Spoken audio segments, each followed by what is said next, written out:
नमस्कार, मैं हूं आपके साथ आली मतर। अपना बिहार में खबरों की शुरुआत करते हैं और सबसे पहले खबर नवादा से, जहां चलती कार में अचानक आग लग गई और कार पूरी तरह से जल गई। यह हादसा पकरी बरवा वारसलीगंज रोड पर हुआ। पटना के गुलजार बाग से कार पर सवार लोग पकरी बरवा के सेतुआ गांव जा रहे थे। इसी दौरान लोगों ने कार को रुकने का इशारा किया। जब कार सवार नीचे उतरे तो देखा कि कार में आग लगी है। कार पर सवार लोग नीचे उतर गए, लेकिन आसपास पानी नहीं था, जिससे आग पर काबू नहीं पाया जा सका। बाद में फायर ब्रिगेड की टीम मौके पर पहुंची और आग को बुझाया गया। तो ये दो तस्वीरें आप देख सकते हैं, किस तरह से चलती कार में आग लगी और आग की जलती हुई ये तस्वीरें आप देख सकते हैं। कार किस तरह से आग में जल रही है, किस तरीके से थोड़े ही समय में ये आग की लपटों में तब्दील हो गई कार। और हमारे साथ अनिल विशाल जुड़े हुए हैं और सबसे पहले अनिल, आपसे ये जानना चाहेंगे, चलती कार है और दिख रहा है कि आग कितनी भयावह है, आखिर ये आग कैसे लगी? जी अलीम, देखिए, सबसे पहले तो आपको बता दूं कि कार में जितने भी सवार लोग थे वो अभी पूरी तरह से सुरक्षित है। जैसा कि कार चालक ने बताया है कि वो आज पटना से अपने एक पैतृक गांव जा रहे थे अपने परिजन का इलाज कराने के लिए। तो उन्होंने बताया कि जिस समय कार में आग लगी तो उन्हें ऐसा महसूस हुआ था कि कार में आग लगी है। ऐसी संभावना जताई जा रही है कि कार में कहीं शॉर्ट सर्किट हुई होगी और उसी के बाद जो है सो कार में आग लगी है। हालांकि उन्हें काफी लंबे समय तक नहीं पता चल पाया कि कार में आग लगी है। जब उस इलाके से जब गुजर रहे थे तो लोगों ने उसे हाथ से इशारा दिया गाड़ी को रुकने का, तब पर भी वो उसे इग्नोर करते रहे। जब धुआं जब कार के आगे जब आना शुरू हो गया तब लोगों को पता चला कि गाड़ी में आग लगी है। और तब उसके बाद जब सबने गाड़ी से बाहर आके देखा तो तब तक देखा कि इंजन तरफ से गाड़ी जो है पूरी तरह से जलनी शुरू हो गई है। हालांकि मौके पे पानी या उसे बुझाने के लिए कोई ऐसी व्यवस्था नहीं थी, जिस कारण लोग मूक दर्शक बने रहे और कार पूरी तरह से जलकर राख हो गई। हालांकि अच्छी खबर यह है कि किसी को कोई हताहत नहीं हुई है, बस केवल कार जलकर राख हो गई है। बाद में पुलिस के सहयोग से अग्निशमन कर्मियों ने आग पर पूरी तरह से काबू पाया है। जी चलिए, बहुत शुक्रिया आपका तमाम जानकारी देने के लिए। और रुक करेंगे इस वक्त एक बड़ी खबर की। मुजफ्फरपुर से बड़ी खबर है। मुजफ्फरपुर के साहिबगंज में डबल मर्डर, पैक्स अध्यक्ष की उसके भाई की हत्या हुई है। पैक्स अध्यक्ष राजेश सैनी की हत्या हो गई है, साथ ही उसके भाई की भी हत्या कर दी गई है। मछली मारने को लेकर विवाद हुआ था और इसी विवाद में हत्या के इस वारदात को अंजाम दिया गया है। फिलहाल हत्या के आरोपी को गिरफ्तार कर लिया गया है।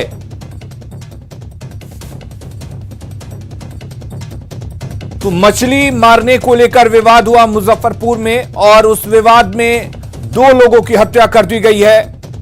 पैक्स अध्यक्ष और उसके भाई की हत्या की गई है। बड़ी खबर इस वक्त आपको बता दें, मुजफ्फरपुर के साहिबगंज से यह बड़ी खबर है, जहां पर डबल मर्डर के वारदात को अंजाम दिया गया है। पैक्स अध्यक्ष और उसके भाई की हत्या कर दी गई है।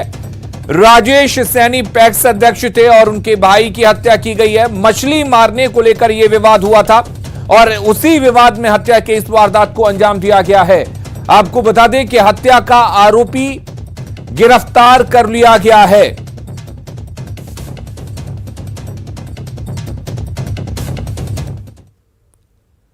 अगली खबर का रुख करते हैं। बेगूसराय में मोबाइल चोरी के आरोप में एक युवक की पिटाई की गई। घटना नगर थाना क्षेत्र के गांधी स्टेडियम की है।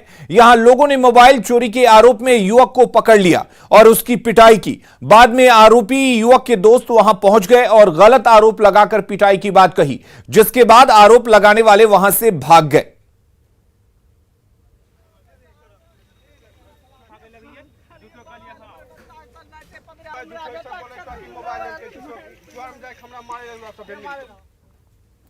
यूक्रेन में रूस के हमले लगातार जारी हैं। इस बीच वहां फंस गए लोगों की मुश्किलें काफी बढ़ गई हैं, लेकिन भारत सरकार की ऑपरेशन गंगा को लगातार कामयाबी मिल रही है। इस अभियान में इंडियन एयरफोर्स के शामिल होने से इस अभियान को और ज्यादा धार मिला है।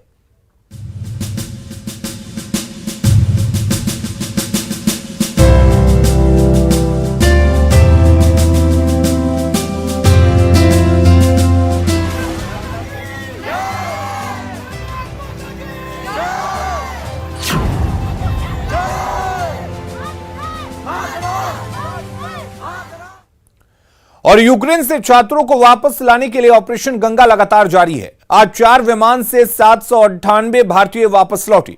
पहली फ्लाइट बुकारोस्ट से 200 यात्रियों को लेकर आई, जबकि दूसरी फ्लाइट बुडापेस्ट से 210 यात्रियों को लेकर लौटी।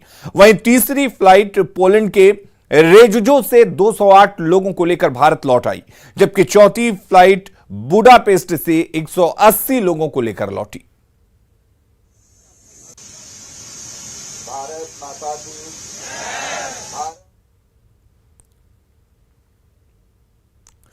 और हमले के कारण यूक्रेन में फंसे दरभंगा का बिलासपुर निवासी छात्र मोहम्मद जैद सुरक्षित अपने घर लौट आया। बच्चे को सुरक्षित अपने बीच देखकर परिजन खुशी से झूम उठे।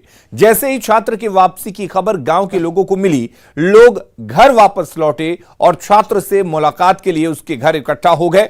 जैद पश्चिमी यूक्रेन के शहर फ्रैंक्वियस में रहकर मेडिकल की पढ़ाई कर रहा था, लेकिन यूक्रेन पर रूस के हमले के बाद वहां फंस गया था। हालात बिगड़ता देख वो वहां से रोमानिया चला गया और वहां से केंद्र सरकार के सहयोग से सकुशल घर लौट आया।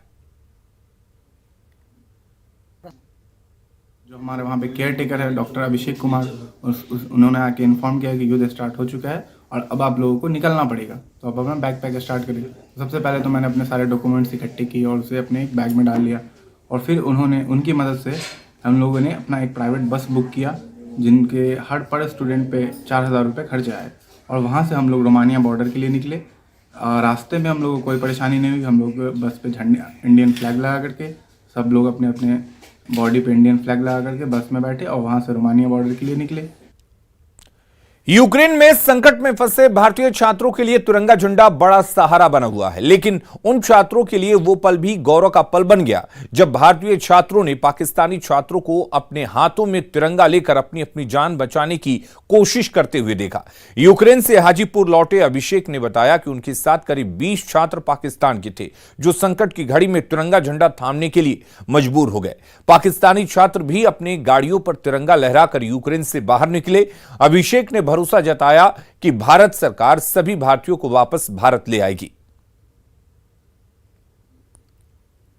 ज़्यादा ही महत्व है, ऐसे समझिए कि एश्योरिटी है सेफ्टी की। वहाँ पे अगर जो बच्चे बस कर रहे हैं वो बस के आगे पीछे सब जगह इंडियन फ्लैग ही लगा के निकल रहे हैं ताकि सेफ रहें। यहाँ तक कि जो पाकिस्तान के बच्चे हैं, अभी मैं यहाँ पे था तो मेरे फ्रेंड्स वहाँ से सेंड कर रहे थे मुझे फ़ोटोज़, उसमें पाकिस्तान के बच्चे भी इंडियन फ्लैग लगा के और वहाँ बस से निकले हैं ताकि सेफली बॉर्डर क्रॉस कर सकें। कितना प्राउड, बहुत ही ज़्यादा प्राउड मोमेंट है कि हम दुनिया के किसी कोने में हो, कैसा भी प्रॉब्लम में फंसे हो, पर इंडियन फ्लैग हमारे लिए एक सेफ्टी का एश्योरिटी है। क्या मेरी सोचना, कितने पाकिस्तान के लोग कैसे कैसे निकले वहाँ से? बहुत है, मतलब कि हमारे यूनिवर्सिटी में भी 10-15 पाकिस्तान के लोग थे, पर अभी जो मेरे पास फ़ोटोज़ आया था उसमें मतलब कि 20 लोग थे पाकिस्तान के जो एक साथ थे, एक बस में से जा रहे थे। उन्होंने फ़ोटो डाला है खुद नेशनल फ्लैग के साथ। जब दिल्ली में उतर गया उसके बाद ही हम लोग बहुत खुश हो गए कि हाँ चलो अपना देश में तो आ गया। उसके हाँ नहीं, और बच्चों के लिए इस मतलब आ गया ही ठीक है, लेकिन काफ़ी जो बच्चे वहाँ हैं उसके लिए बहुत मतलब दुखी हो रहा है। लेकिन सरकार जो अच्छी काम कर रही है वहाँ से सब लाने के लिए बच्चे सब आ रहे हैं, ये बहुत खुशी की बात है। मोदी जी जो पटना स्थित नालंदा मेडिकल कॉलेज एवं अस्पताल के बीएससी नर्सिंग कॉलेज के छात्रों ने कॉलेज के गेट पर ताला लगा दिया। सत्र 2020-24 के छात्रों का आरोप है कि बार बार कहने के बाद भी उनके एफिलिएशन का रजिस्ट्रेशन कॉलेज प्रशासन की तरफ से नहीं करवाया गया है और इसी कारण उन्होंने नो रजिस्ट्रेशन नो क्लासेस के बैनर तले क्लासरूम के एंट्री गेट पर ताला लगा दिया है। छात्रों का यह भी आरोप है कि एफिलिएशन के लिए डिपार्टमेंट ने पैसे भी लिए, लेकिन रजिस्ट्रेशन नहीं हो सका। मौके से ज्यादा जानकारी दे रही हमारी सहयोगी रितु रोहिणी। देश छोड़कर बाहर जाकर पढ़ने वाले छात्रों पर उठ रहे सवालों के बीच आज पटना के एनएमसीएच के बीएससी नर्सिंग के छात्र जो हैं वो कॉलेज का दरवाज़ा बंद कर दिया है उन्होंने, और उनकी सीधे तौर पर जो मांग है वो ये है कि उनका सेशन अभी तक रजिस्टर्ड नहीं किया गया है यूनिवर्सिटी में। एकेयू यूनिवर्सिटी से इनका रजिस्ट्रेशन होना था। 2020 से 24 का जो सेशन है उसके छात्र जो हैं आज वो कॉलेज का दरवाज़ा ही उन्होंने बंद कर दिया है, क्योंकि लगातार तमाम चल रही कोशिशों के बावजूद उनका अभी तक रजिस्ट्रेशन भी नहीं हुआ है यूनिवर्सिटी में। तो सीधे तौर पर इन छात्रों से ही हम जानते हैं कि आखिर ये पूरा माजरा क्या है, मामला क्या है और क्यों इन लोगों ने आज कॉलेज का जो है वो गेट बंद कर दिया है। और दरवाज़ा इसलिए बंद किया गया है क्योंकि एफिलिएटेड नहीं हुए हैं। जो 21 वाले जो बैच आए हैं, 20 वाले बैच आए हैं, वो लोग एफिलिएटेड नहीं है और उन लोग के नाम पे 11,000 रुपये लिए गए हैं, 2500 रुपये लिए गए रजिस्ट्रेशन के नाम पे, फिर भी कोई एफिलिएशन का काम हो नहीं रहा है। किसने पैसे लिए हैं? यहाँ से कॉलेज के जो भी डिपार्टमेंट है उसने पैसे लिए हैं और उन्होंने कहा है कि हो जाएगा 6 महीने। अगर पिछले 1 साल से यही सुन रहे हैं कि हो जाएगा, सचिवालय जा रहे हैं बच्चे, पर कुछ हो नहीं रहा है। हम लोग को पिछले बहुत दिनों से ये बोला जा रहा है कि आपका एफिलिएशन होगा, आपका रजिस्ट्रेशन होगा, आपका फॉर्म फिलअप होगा। हम लोग लगातार प्रयास कर रहे हैं कि हमारा फॉर्म फिलअप हो ताकि हम भी भविष्य में जॉब कर सके। समय के साथ हमें डिग्री मिलेगी तो हम जॉब करेंगे। लेकिन जब हमारा फर्स्ट ईयर का ही रिजल्ट नहीं आया, हमारा सेकेंड ईयर का पढ़ाई भी स्टार्ट हो गया, अभी रिजल्ट नहीं आया फर्स्ट ईयर? बिल्कुल नहीं आया रिजल्ट। फॉर्म फिलअप एफिलिएशन नहीं हुआ है। अच्छा, एफिलिएशन नहीं हुआ। एग्जाम दिया है आप लोगों ने? नहीं दिया है। अच्छा, कोई भी ईयर का भी एग्जाम नहीं दिया? नहीं। अच्छा, तो में ऐसा है, हम लोग को प्रमोट कर दिया गया था। एक नोटिस आया था कि प्रमोट हो गया हम लोग सेकेंड ईयर में। फर्स्ट ईयर का सारा क्लास हुआ है, सारा क्लिनिकल हुआ है, हम लोग ड्यूटी किए हैं, लैब भी किए हैं, सारा कुछ किया। हम लोग का अटेंडेंस भी अच्छा है, सारा कुछ हुआ है। बस ये आया कि एप्लीकेशन मिल जाएगा, नोटिस आया पहले कि प्रमोट कर दिया गया है। तो प्रमोट अगर किया गया है तो एक मिनट, हमारे साथ यहाँ पर इस कॉलेज के प्रिंसिपल भी हैं, हम इनसे बातचीत करते हैं कि आखिर क्या वजह है। सर 2 मिनट तो सर ने हमसे बातचीत करने से इनकार कर दिया है। तो सीधे तौर पर ये जो छात्र हैं वो काफ़ी ज़्यादा उग्र हो गए हैं अपनी मांगों को लेकर के। इनका कहना है कि इनको बिना रजिस्ट्रेशन इनका किए हुए ही इनको प्रमोट कर दिया गया और पिछले बार तकरीबन कई बार रजिस्ट्रेशन के लिए रिक्वेस्ट करने के बावजूद भी इन लोगों को अभी तक रजिस्टर नहीं किया गया है। बच्चे जो हैं अपने डिग्री के लिए आज कॉलेज प्रशासन के दरवाजे पर ही ताला लगा दिया। न्यूज़ 18 के लिए ऋतु रोहिणी, पटना। पटना बाईपास पर लंबा जाम लगा रहता है। इस जाम में स्कूली बच्चों से लेकर एम्बुलेंस और दूसरे यात्री घंटों फंसे रहते हैं। हैरानी की बात यह है कि ट्रैफिक का जिम्मा जिनके कंधों पर होता है वो अपनी ड्यूटी के प्रति गंभीर नहीं है। देखिए संवाददाता अमित कुमार की रिपोर्ट।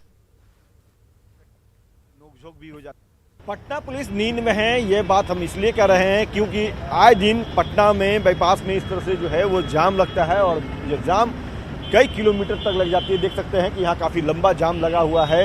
वाहन चालक जो हैं वो अपनी गाड़ियों को रेंगाते हुए धीरे धीरे आगे बढ़ रहे हैं। स्कूली बच्चे जो हैं वो इस जाम में घंटों फंसे होते हैं और किसी तरह से मशक्क़त करके जो बस चालक होते हैं वो इन बच्चों को स्कूल तक पहुंचाते हैं। कई दफ़ा जब बच्चे लेट होने लगते हैं तो खुद से गाड़ी से उतर के भागने लगते हैं और स्कूल टाइम पे पकड़ने की कवायद बच्चों की तरफ से की जाती है। तो देखिए कि सबसे बच्चे जो हैं काफ़ी देर से जाम में फंसे हुए थे और अब जाकर के इनकी बस जो है वो चलनी शुरू हुई है।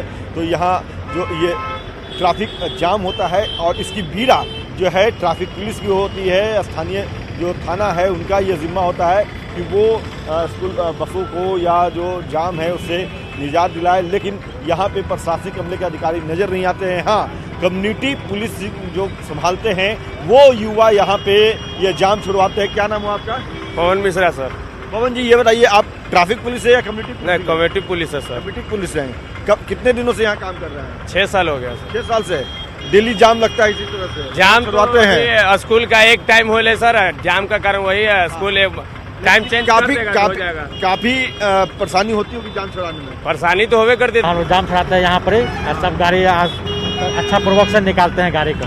क्यों? अगर जाम नहीं छुड़ाएंगे तो बच्चे नहीं पहुँच पाएंगे स्कूल? नहीं पहुँच पाएंगे, बहुत बेपास जाम है, पूरा जाम रहता है। हाँ। रोज इसी तरह की स्थिति? रोज हम लोग का यही ड्यूटी आते हैं यहाँ पर, हम लोग गाड़ी निकालते हैं, बाईपास को क्लियर करते हैं। 6 बजे से ड्यूटी है, वो आएंगे 9:30-10 बजे और कोई उनका मतलब कि ट्रैफिक पर कोई ध्यान नहीं रहता है। बाईपास जाम है, इससे जुड़ी खबर हमने आपको दिखाई। अब हम आपको दिखा रहे हैं वो हकीकत जिस वजह से जाम लगती है। बाईपास जो है वो 6 लेन का है, लेकिन 2 लेन पे जो बालू माफिया हैं जो ट्रैक्टर पे बालू लाद करके कई किलोमीटर तक यूं ही खड़े रखते हैं, जिस वजह से ये जाम लगती है। कैमरा पर्सन अजय दुबे के साथ अमित कुमार, न्यूज़ 18 पटना।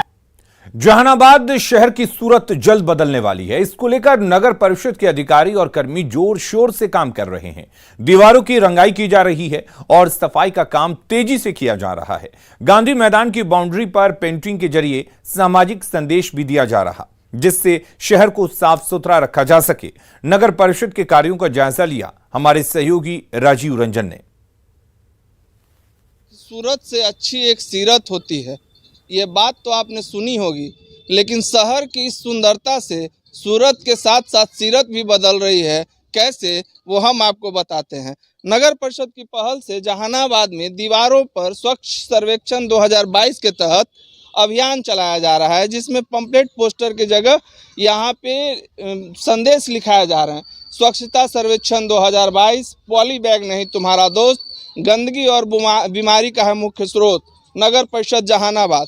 इसी तरह से दीवारों पर संदेश है, नशा करता है खराब, मिलकर करो इसका बहिष्कार। यही वजह है कि 6 साल पहले से ही शराबबंदी चल रही है। हम कुछ लोगों से बात करते हैं। आपका नाम क्या है? सुधांशु कुमार। सुधांशु जी, कैसा लगा नगर परिषद का संदेश? अच्छा लिखा हुआ है, सही है। इससे लोगों को मोटिव मिलेगा कि जो लिखा हुआ है उसको पढ़ करके अगर जो कोई गलत कर रहा है तो इसको समझ करके अपना जो है से। बिल्कुल सही बात है। तो इससे अचानक जब आपकी नजरें जाती है, एक तो सुंदर है, तस्वीरें दिल को सुकून देने वाली है, दूसरा संदेश भी बेहतर जा रहा है। तो शहर के लोगों के लिए। आपका नाम क्या है? पंकज।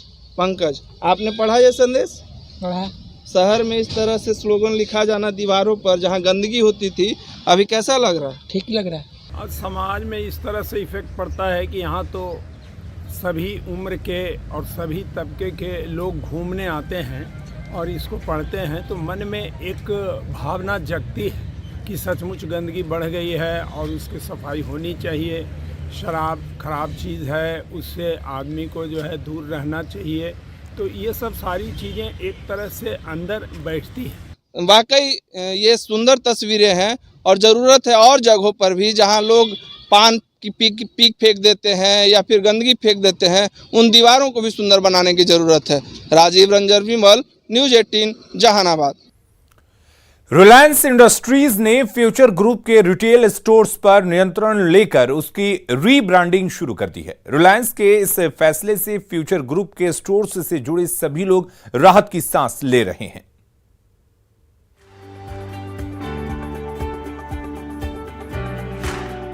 फ्यूचर ग्रुप के रिटेल स्टोर्स को रिलायंस रिटेल लेबल के तहत रीब्रांड किया जा रहा है। रिलायंस के इस कदम का फ्यूचर ग्रुप स्टोर से जुड़े विक्रेता, आपूर्तिकर्ता और कर्मचारियों ने स्वागत किया है और इसे रिलायंस का सकारात्मक कदम बताया है। रिलायंस मतलब बहुत बड़ा नाम है इंडस्ट्री में, और जिस हिसाब से कंपनी प्रोग्रेस कर रही है, जिस स्पीड से कंपनी चल रही है और जिस हिसाब से स्टोर आ रहे हैं, ये सभी के लिए प्लस प्लस प्लस बेनिफिट रहेगा। रिलायंस का वर्टिकल है, नेम है, उसमें जो ऑफर्स होंगे वो पैन इंडिया के लेवल पे होंगे। अच्छे से अच्छे ऑफर्स जो होंगे वो प्रोवाइड किए जा सकेंगे। इससे क्या होगा, जो रूरल एरिया का जो क्राउड है, even for a customer, for a students, उनके लिए एक जॉब अपॉर्चुनिटी ओपन हो जाएगी। कस्टमर्स के लिए एक शॉपिंग हब ओपन हो जाएगा। फ्यूचर ग्रुप स्टोर से जुड़े सभी लोगों और कर्मचारियों ने रीब्रांडिंग से फ्यूचर ग्रुप स्टोर के कारोबार के पुनर्जीवित होने की उम्मीद जताई है। डेफिनेटली पैसा है रिलायंस के पास और द प्रोस्पेक्ट्स हैं, तो हमें एज अ वेंडर बहुत सारे अपॉर्चुनिटीज मिलेंगी और हम भी क्रिएट कर पाएंगे। रिलायंस के कदम से उन लोगों को भी फायदा पहुंचा है जिन्होंने अपनी जगह फ्यूचर ग्रुप के स्टोर के लिए लीज पर दी थी। रिलायंस वालों के हम थोड़े से संपर्क में आए किसी तरीके से, किसी माध्यम से, तो उन्होंने फिर हमारा ऑफ़र एक्सेप्ट कर लिया और इजी डे से हमने बिना किसी प्रॉब्लम के रिलायंस को दे दिया। अब रिलायंस में हमें कोई परेशानी नहीं है। फीलिंग बेटर, उनका स्टाफ भी खुश है, उनको बेचारों को नौकरियां जा रही थी, उनकी नौकरियां बच गई, हमें किराया अब टाइम से आता है। दरअसल फ्यूचर ग्रुप के रिटेल स्टोर्स पर रिलायंस इंडस्ट्री ने हाल ही में नियंत्रण लेना शुरू किया है। रिलायंस इंडस्ट्री के इस कदम से फ्यूचर ग्रुप से जुड़े लोगों ने राहत की सांस ली है। इसके अलावा मुकेश अंबानी की अगुवाई वाली रिलायंस इंडस्ट्रीज इन स्टोर्स के कर्मचारियों को जॉब भी ऑफर कर रही है।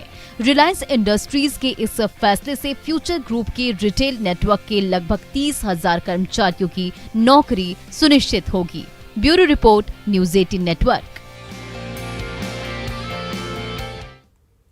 और अपना बिहार के इस बुलेटिन में फिलहाल के लिए इतना ही, लेकिन खबरें लगातार जारी हैं। आप बने रहिए हमारे साथ।